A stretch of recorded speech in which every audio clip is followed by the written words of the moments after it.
Let's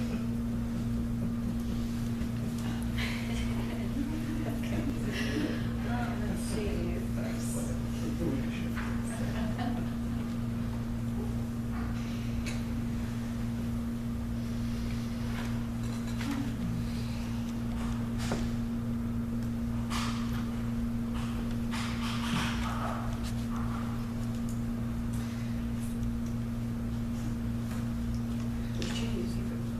I was turning on the sound. Oh, the sound. But we've got this one ambient mic that hopefully will be able to capture a conversation if everybody projects. So, hello. Welcome to the Portland Shambhala Center, and thank you so much for coming this evening for this Warrior Artistry panel, which is part of the Integrative Arts Festival. My name is Abby Kleviak, and I'm the office manager, registrar, and volunteer coordinator here at the Portland Shambhala Center.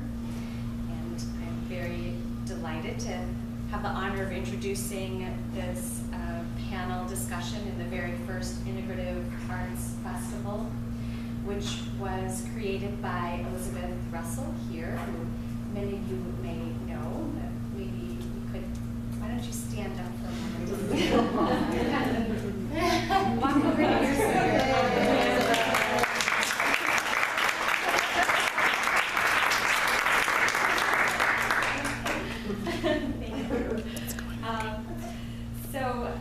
Elizabeth has created a wonderful studio that I'm sure many of you know about and have been practicing there this week.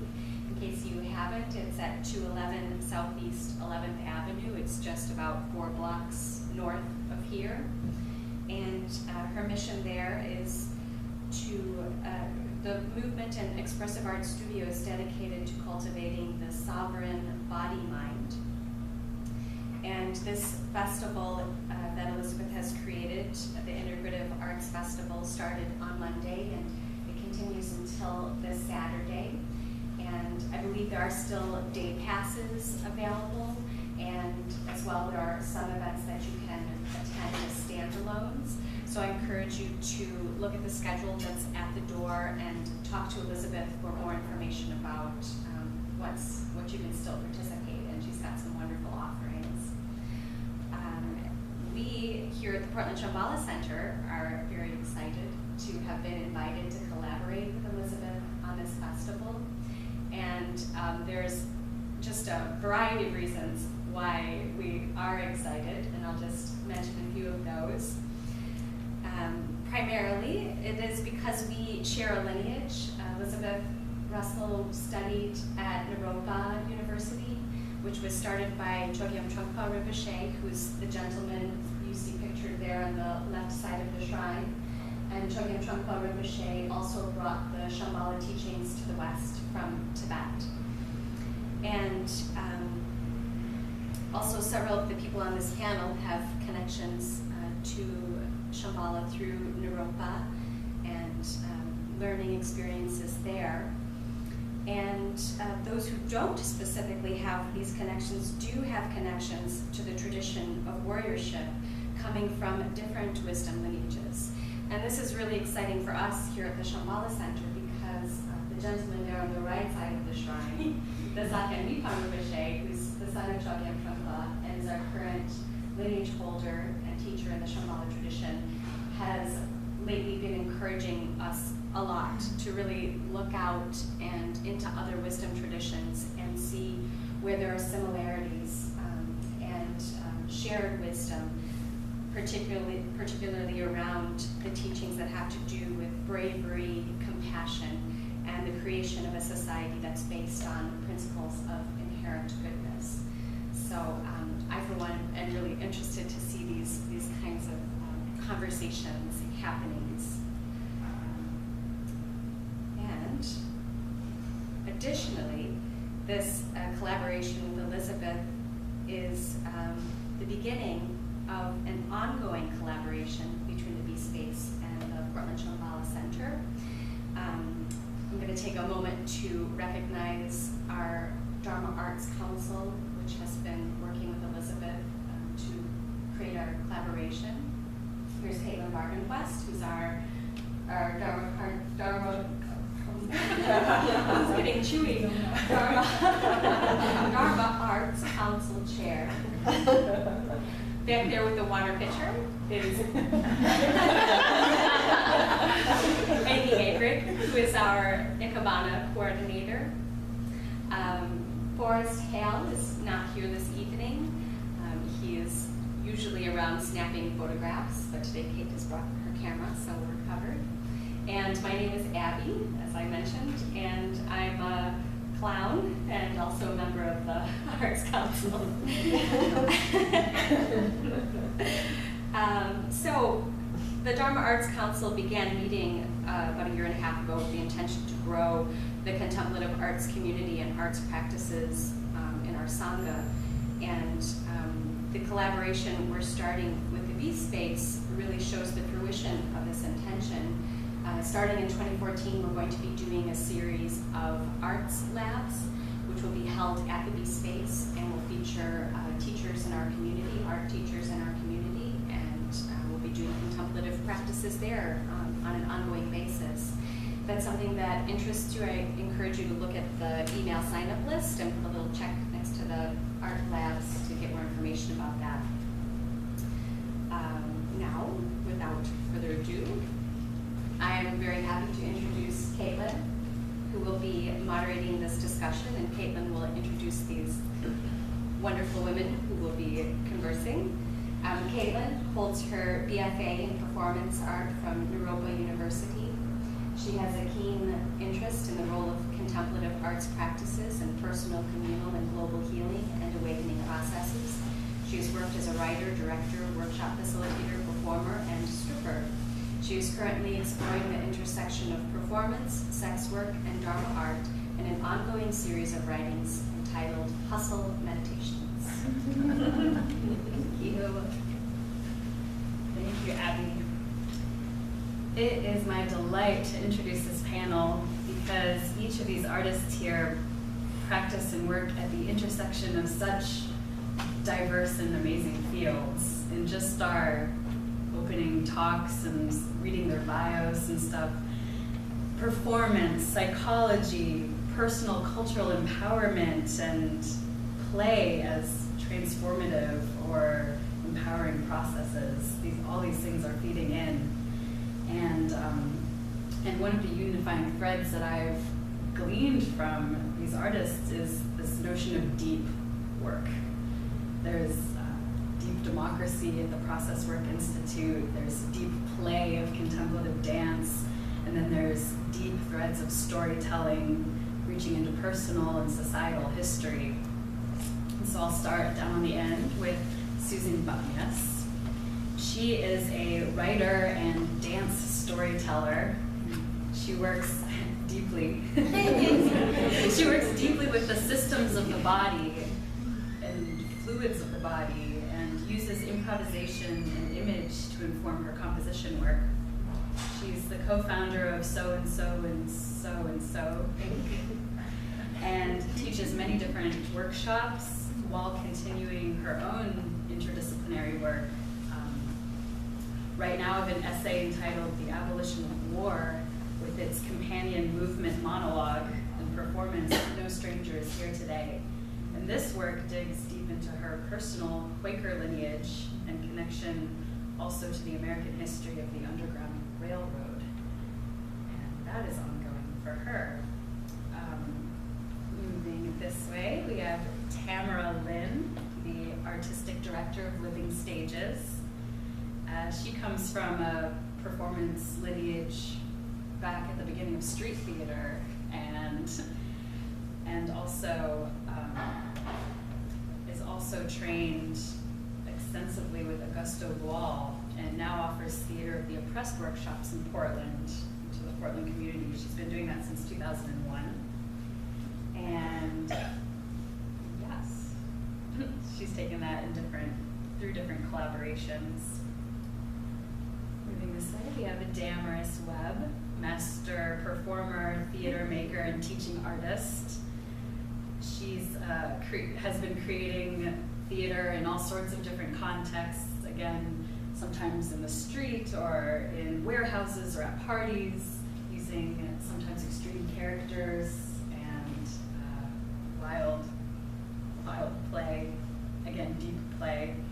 She has this fantastic New York City, Boulder, Portland triangle that happens a lot in our community, I think, coming from with her MFA from NYC, ETW, the Experimental Theater Wing, and then getting her, that was her undergrad work, and then her MFA was at Naropa University. She's a founding member of CDP NYC, which has evolved from her continued work with Barbara Dilley, the founder of Contemplative Dance Practice. And she offers workshops to a variety of different communities, including school-aged kids. Moving here to Kate Jobe, whose training initially began as a professional dancer and artist, evolved through a personal experience of contacting, the evocative power of this work and finding that she needed training in the emotional aspects, and coming to process-oriented psychology, where she now works, interested in the role of performance in transformational processes and research. She's senior faculty at the Process Work Institute and is right now passionate about guiding students' thesis projects. Woo! Right?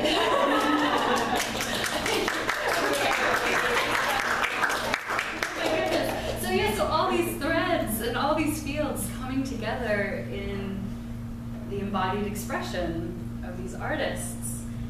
And to kind of begin our discussion, I'll share a quote by Chogyam Trungpa Rinpoche about warriorship, being, the challenge of warriorship is to step out of the cocoon, to step out into space by being brave and at the same time gentle.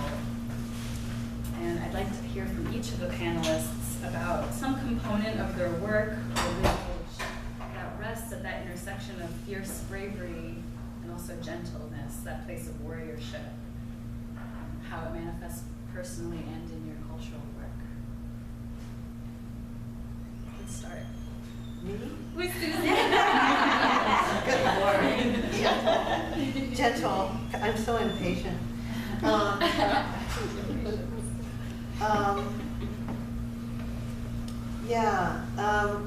I feel like that I've been learning a lot from the stories I've been researching and trying to tell. That the stories actually teach me as much as anything. The art teaches me, and I think I got that from that that seed was planted that summer in Naropa in 1976. That the art really teaches, is the teacher, and in the work of my great-great-grandmother, deconstructing her diary, Civil War diary she was a Quaker, and looking at the Quakers and attending Quaker meeting for a while and so on and so forth, you start to see that they had a really fierce warriorship in a very quiet way, and they still do. And that, to me, is really inspiring. And I would like to be like that. I mean, I feel like I'm not, it's an aspiration, not a realization, because as an artist, you're kind of, I am moody, and self-centered, and so on and so forth, but also generous in the sense of being very, very committed to this work. So I acknowledge that, and in that there's a certain gentleness, I guess. That's all I have to say. I guess when I think about the idea of warriorship artistically as an artist, I think about a little bit about the tradition of theater of the oppressed, which wasn't what I started doing, but it's what I began doing about 13 years ago. And its own tradition. It started in Brazil back during the dictatorship. And when I had the chance to go to Brazil and learn more about this work, I also learned about some other things that are part of that tradition. One, I don't know if anyone has done capoeira or is familiar with capoeira. It's a Brazilian martial art that came from Angola and was used used by the slaves, so it was a form of dance, or it was a form of fighting that looked like a dance. And this idea seems to be kind of central to a lot of ideas that are in Brazil, and I think it's also central to the idea of theater of the oppressed that, I mean, they seem like two opposing things, you know, fighting and dancing, but actually they're part of the same thing. And I guess the way that translates to the theater that I do, there's a role, I don't know if any of you are familiar with the kind of theater called forum theater, but what we do is we create a play about a problem or an oppression, typically an oppression. And then members of the audience are invited to step onto the stage and try different things to change it. So the role of the facilitator that I usually play is called the joker. And it's a translation from a Brazilian word, I think it's caringa. It's not a direct translation, but it kind of speaks to, you know, in the court system of Europe, how the joker was the one that could poke fun at the king without getting their head chopped off, or they had this ability to kind of move through these spaces that not everyone has capacity to do. And so in facilitating, it's a little bit like a dance that reminds me of capoeira, where we're bringing out information from people.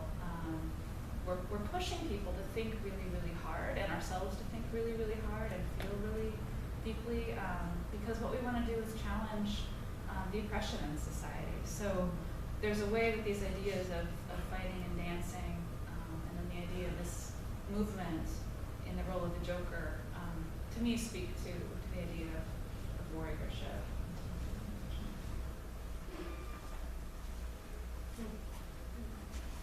So I sneakily came to the Dharma through performance. And so I know about it being in my body. What I know. And so I think of the warriorship of just showing up and being present. And the bravery that it calls for those who enter into the play space to do that on all the levels. And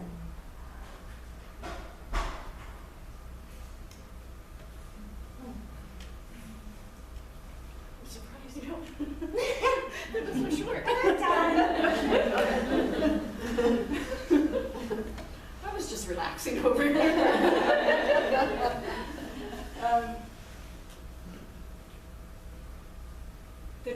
The traditions behind process work are Taoism and the shamanism of Carlos Castaneda. And there's a very strong component in, I think about the martial arts, the Aikido, and Jungian psychology. So we have a lot of, and each one of those I feel like addresses this whole idea of disturbance, of things that are challenging in life.